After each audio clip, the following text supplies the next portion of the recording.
What if some of the most ordinary Australian words were born in chains? What if the language people now use in pubs, on sports fields, in streets, and around family tables began as something whispered under punishment? And what if British officials were not only afraid of Irish rebels carrying weapons, but afraid of the words they carried in their mouths? Because hidden inside the story of Australia is a darker story, a story of prison ships crossing black water, a story of Irish rebels torn from their homeland, a story of coded speech, secret jokes, forbidden gatherings, and words that slipped through the fingers of an empire. The British sent convicts to the far side of the world to break them. They wanted distance to become silence. They wanted exile to become obedience. But something strange happened on the edge of the earth. The prisoners did not only build roads, farms, barracks, and towns. They helped build a voice. And that voice would one day sound nothing like the empire that tried to control it. To understand this, we have to go back to the ships. Not the clean ships of adventure stories, but the crowded prison ships where men and women lay in darkness, listening to the sea beat against the wood like a drum of judgment. Some of them were thieves, some were poor, some had stolen food because hunger left them no other choice, and some were Irish rebels. Men who had lived under British power, watched their land change hands, watched their faith treated with suspicion, watched their people mocked, watched their country bleed through failed uprisings and broken promises.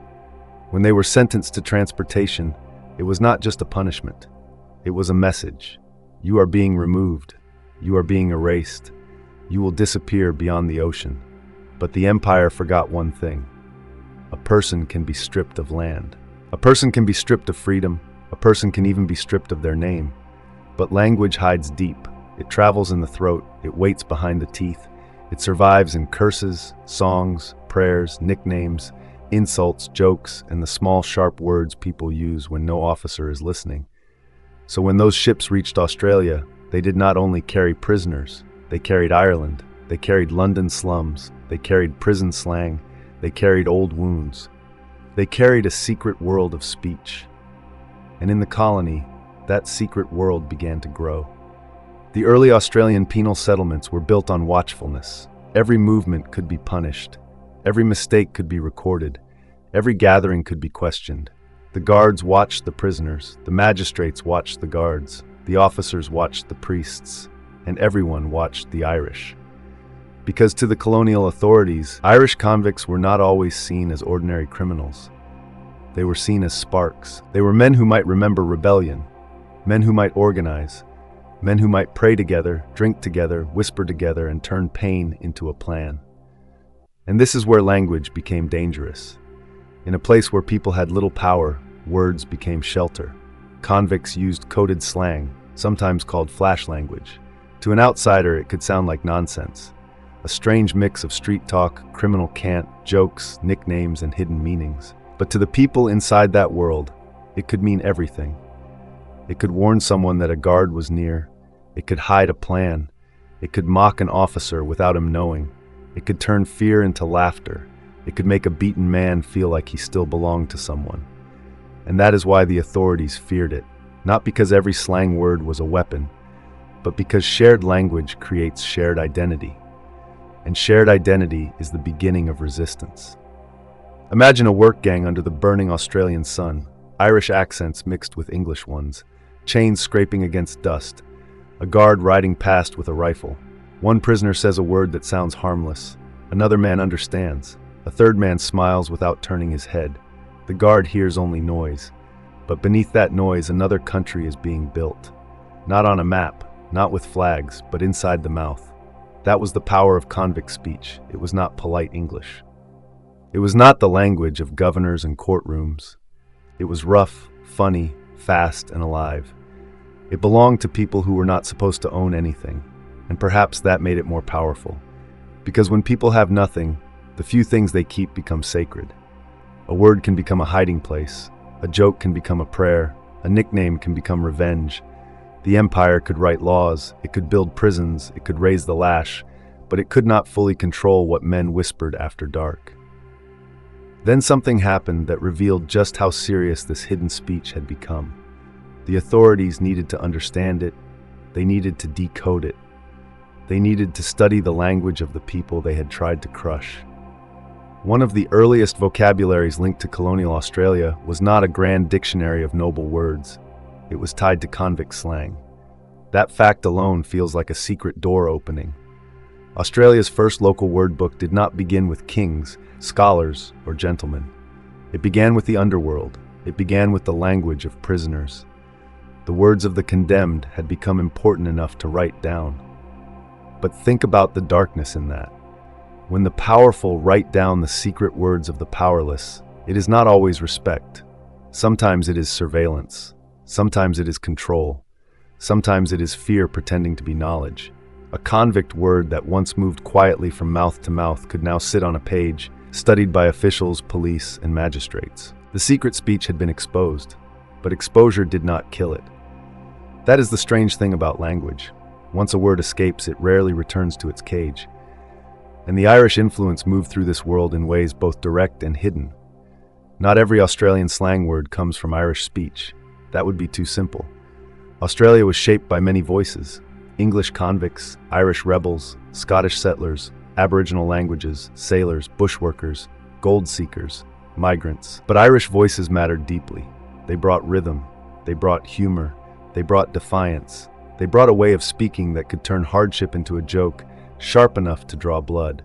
And some words, some expressions, and some habits of speech carried Irish traces into Australian life. Take the word larrikin. Today it can suggest a cheeky troublemaker, someone wild, funny, careless, bold, and hard to control. But beneath that word is a whole attitude. The larrikin does not bow easily. The larrikin laughs at authority. The larrikin may be rough, but he is not empty. He carries a kind of street rebellion. And that spirit fitted Australia's early social world perfectly. A colony full of punished people was never going to speak like a palace. It was going to speak with bruises. It was going to speak with jokes. It was going to make fun of power because sometimes mockery was the only safe rebellion left. Then there is Shayla, long used in Australian speech for a woman. Its story is often connected to Irish influence, and whether every detail is debated or not, the feeling around it tells us something important. Names travel. Ordinary names become common speech. What begins as a person can become a type. What begins in one community can spread through another. And once a word becomes local, people forget how far it traveled. That is how history hides. Not in silence, but in familiarity. The more normal a word becomes, the less people ask where it came from. Then there is barracking.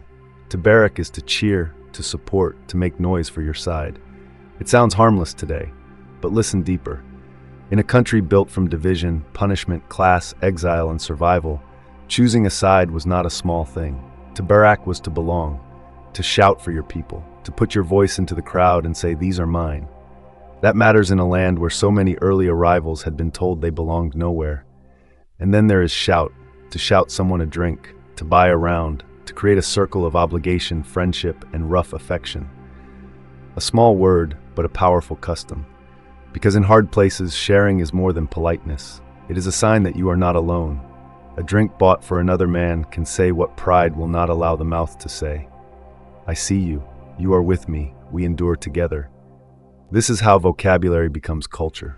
Not because of dictionary definitions, but because words carry behavior. They carry values. They carry memory. And the memory hidden inside early Australian speech was not clean. It was full of punishment, hunger, exile, Catholic suspicion, class contempt, police attention, and rebel dreams. That is why this story becomes more unsettling the longer you look at it. Because the British authorities were not only fighting crime, they were fighting memory, especially Irish memory. After Irish unrest and rebellion, officials in Australia feared gatherings that could become political. They feared secret loyalties. They feared Catholic worship when it brought Irish convicts together. They feared the possibility that transported men might stop seeing themselves as isolated prisoners and start seeing themselves as a people. And language was part of that fear. Because before a rebellion becomes an action, it becomes a whisper. Before men march, they speak. Before they speak publicly, they speak secretly. Before they raise a flag, they remember who they are. And Irish convicts remembered. They remembered songs. They remembered prayers. They remembered names of places they might never see again. They remembered insults thrown by soldiers. They remembered the smell of wet fields. They remembered mothers, brothers, wives, and children left behind. And all that memory had to go somewhere. So it went into speech, into tone, into slang, into the way a man could laugh while carrying grief. This is the spiritual tension at the heart of the story. The empire believed punishment could purify language. It believed proper English belonged to proper people. It believed criminals, rebels, and the poor spoke low words because they were low souls. But history answered differently. The words of the low became the voice of a nation. The speech of the punished outlived the speech of many who punished them. And that is the forbidden truth. Australia's vocabulary was not built only in schools, courts, and newspapers. It was built in yards where men were flogged. It was built in huts where people whispered after curfew. It was built in crowded rooms where laughter covered fear. It was built by people who knew that sometimes a word can hide more safely than a weapon. The colony itself became a language factory. Everything mixed. The old words met new land. The old jokes met strange animals, strange weather, strange distances, and strange loneliness. Aboriginal place names entered the map and the mouth. Bushwork created its own speech. Gold rush camps brought more accents. Sailors added their own rough music. And beneath it all, the convict inheritance stayed like a buried root. A suspicion of authority, a love of plain speaking, a habit of humor in the face of trouble, a way of showing affection through insult, a way of turning survival into style. This is why Australian English developed such a distinct sound and attitude.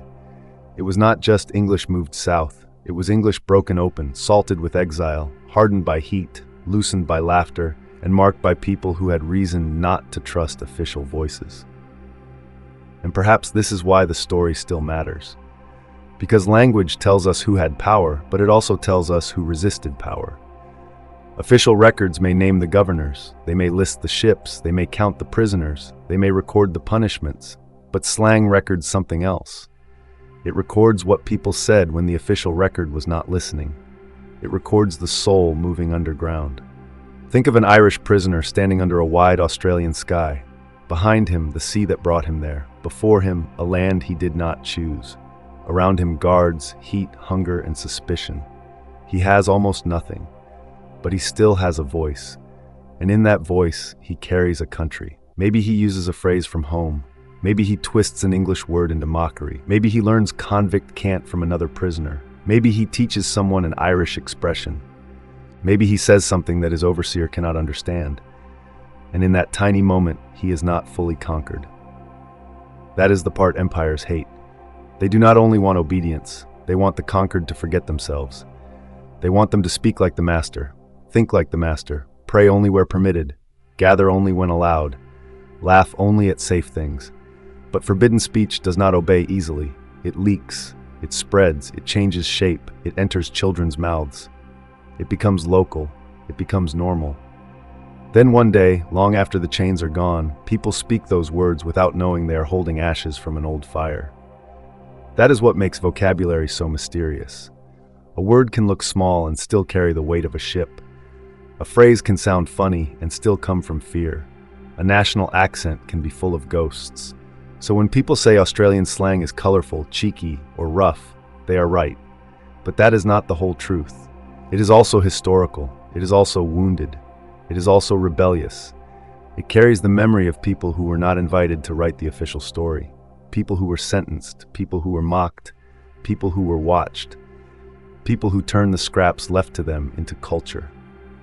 And this is the final irony. The British Empire sent Irish rebels and convicts to Australia to remove them from the center of power. It pushed them across the ocean. It tried to separate them from their old communities.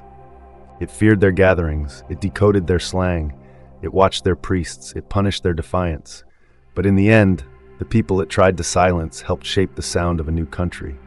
Not alone, not completely, but unmistakably. Their words, rhythms, jokes, and attitudes entered the stream. And once language enters the stream, no empire can pull it back out. That is why this story is not just about vocabulary. It is about survival. It is about the strange power of speech to carry identity across oceans. It is about how punishment can create unintended legacies. It is about how people with no official power can still shape the future in ways their rulers never imagined.